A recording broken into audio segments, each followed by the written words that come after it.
Kiko nga kung tawagin siya ng kanyang mga malalapit na kaibigan. Pero sa tagal ni Kiko sa Itbulaga, yun pong mga dabarkads niya doon ay para na rin niyang naging pangalawang pamilya tulad nga ng instrumento ni Joey De Leon. Kaya nang matanggap nilang malungkot na balita kanina, hirap na hirap silang iraos ang nakagawian na masayang programa. Saksi po doon si Nelson Canlas. Chris Chopper. Diba? Napalitan ng pagdadalamhati ang kadalasay masaya at walang tagpo sa Itbulaga kanina nang i-anunsyo ang pagpanaw ni Francis M. Sa lahat po ng nanonood ng Itbulaga,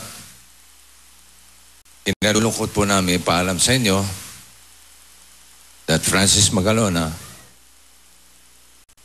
passed away this 12 noon. Marami siyang iniwang alaala sa atin dito sa Itbulaga, pati na sa larangan ng musika. We will surely miss him, pati na ang buong industriya. We request everyone to pause for a moment of prayers for the eternal repose of the soul of Francis. Our condolences to Pia and the family. Kiko, we love you.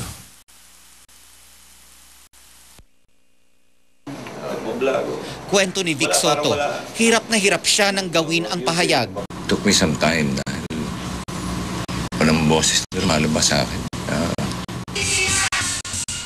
Ang dabarkads ng Itbulaga ang itinuturing na ikalawang pamilya ng master rapper. Mahigit isang dekada niyang nakasama ang ilan sa mga host ng noontime variety show.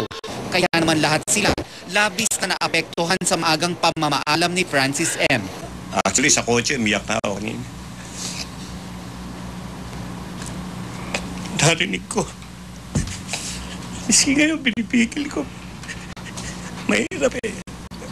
Kapal na plastic ang lalo pag binigil. Iyak din ang iyak ang itinuturing na ina ng show na si Malucho Wafagar.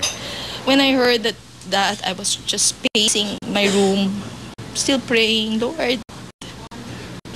But if it is thy will, what can we do? Diba?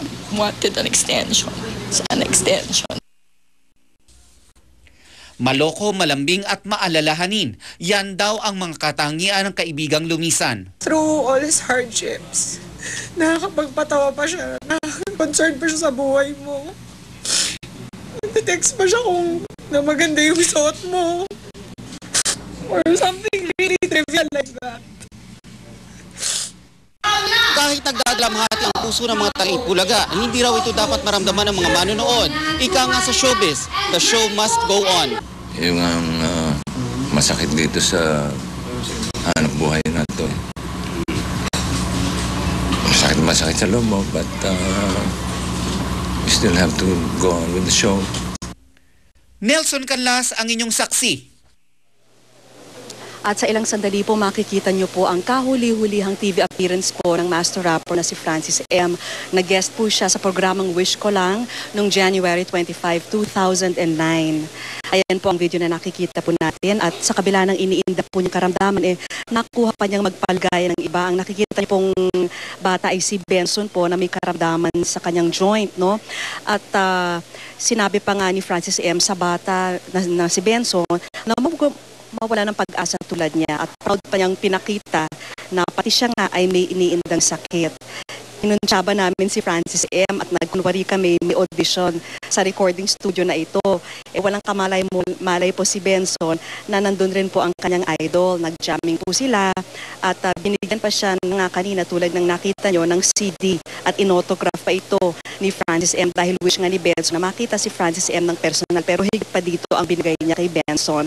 Binigyan niya ng souvenir, nag-jamming pa sila pareho at bilang panghuli, binili niya kay Benson na kung ano man ang bigay ng Diyos, dapat gamitin ito sa mahusay at mabuting paraan.